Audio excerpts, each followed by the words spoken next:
So the Wheaton College Alumni Association has two primary awards that it gives each year. By the way, we're going to be hearing not too long from now from Dr. Bentley herself. Once you get done with your dessert, feel free to turn your chair around, settle in, so we can enjoy our time together. We have two awards that are our primary awards each year. One for distinguished service to alma mater, and the other for distinguished service to society. We love it when our alumni give back to our own institution. We love to see them out in the world making a difference for Christ and His kingdom. You can actually make a pretty good case for Ruth Bentley for both of those awards, actually. And we're not talking tonight so much about her wider contributions, but I think of just the vision of seeing that Black and evangelical are words that go together, even for a national organization that makes a difference nationwide, strengthening the church. I think of how remarkable it is that Ruth was the first Black woman to serve for University Christian Fellowship. If you were to go to something like Urbana this year that InterVarsity sponsors, the face of that organization, the faces of that organization are so different now from the time that Ruth was doing her pioneering work there. So we honor those wider contributions as well, even though tonight we're thinking about what you've given back to Wheaton College. You've heard some good, robust vocabulary words, virtue terms used to describe Ruth this evening. I had some of those words on my list, but I had a few more as well. See if you think these words describe the Ruth Bentley that you know, from family, from church, from school, from other connections. Dignified. Yeah. In her bearing, reflecting her own sense of what it means to be a daughter of the Most High God, to be made in the image of God, just in an approach to the world, dignified, thoughtful. Somebody who has taken the time to think an issue through, has something to contribute. There's a wisdom aspect. I think Priscilla used the word wise as well, but there's a thoughtfulness. Patient, that's been said. Forthright. I think that's what Priscilla was getting at a little bit. If you're at the table, you'll hear some of the things that she says. Speaking the truth, there's a forthrightness. And I think with Dr. Bentley, a sort of what you see is what you get. That's something I value very highly in people.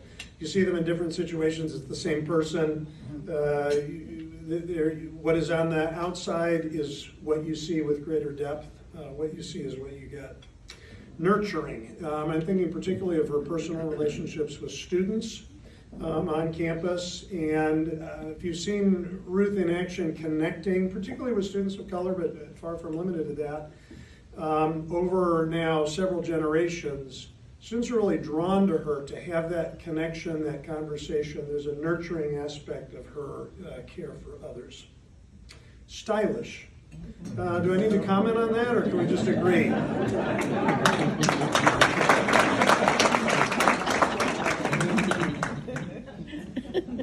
Forgiving is a word that I'm going to come back to. Persistent. Patient is one thing, just waiting, maybe stepping back to see what God will do, but persistent has more grit to it. Hanging in there, leaning into things that are important for the church, for the college, for the kingdom. Hospitable in the way that she welcomes others. That's something we value highly on this campus, something we want to strive for. I'm using the word erudite, thinking of Dr. Bentley's scholarly attainments, but also the depth of knowledge that she brings to a lot of conversations. I think erudite is a good word to describe that. Faithful. There's a consistency in serving Christ. Devout, by which I mean genuinely devoted to Jesus Christ, to the work of His kingdom, to His work in the lives of others. Joyful.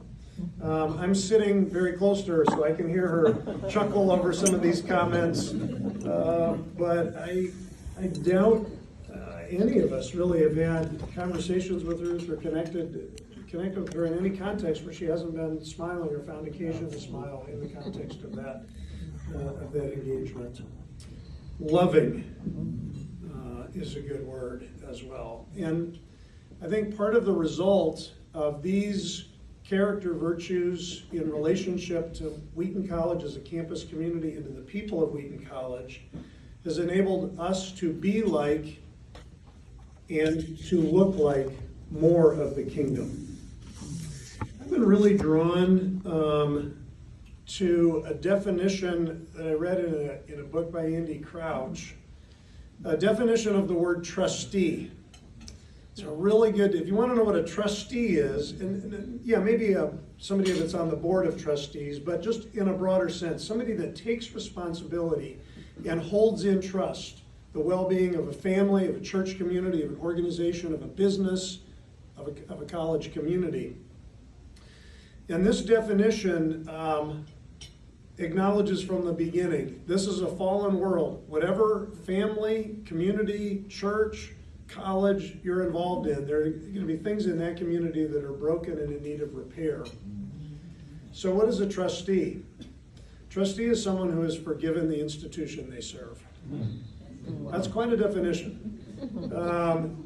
And of course, there's more to being a trustee. You also love the institution you serve, but you don't get to that place without accepting its failings as well as its virtues. And I think Ruth Bentley has been a trustee, now trustee emerita of Wheaton College, technically for many years, formally, but also in this deeper sense of what it means to truly be a trustee. There are two other things I want to note that I've observed in Dr. Bentley's engagement with Wheaton College. One is these two things haven't been said yet. One of them is the importance that she places on the landmark, signature, celebratory events of the community. So being present for commencement, entering into the spirit of that day, celebrating what God has done. I think it makes it really satisfying for us tonight to celebrate her, to celebrate with her. This is the kind of occasion she loves, when we're celebrating what God has done. And I think our work is commended when we celebrate what God is doing. Then I'll just say a word of just more personal gratitude. Ruth was among the first people to welcome me to Wheaton College in this role, and to provide personal words of encouragement, to suggest ways that we could connect personally, just really from early on in my time at Wheaton. I think those of you who know Ruth won't be surprised by that at all. But that's maybe what you would expect. But we're grateful for that kind of personal encouragement and engagement. This is an evening where we don't just talk about what we appreciate about someone, but we actually celebrate it in a formal way. I want to invite Eric Fowler to come up as president of our Alumni Association.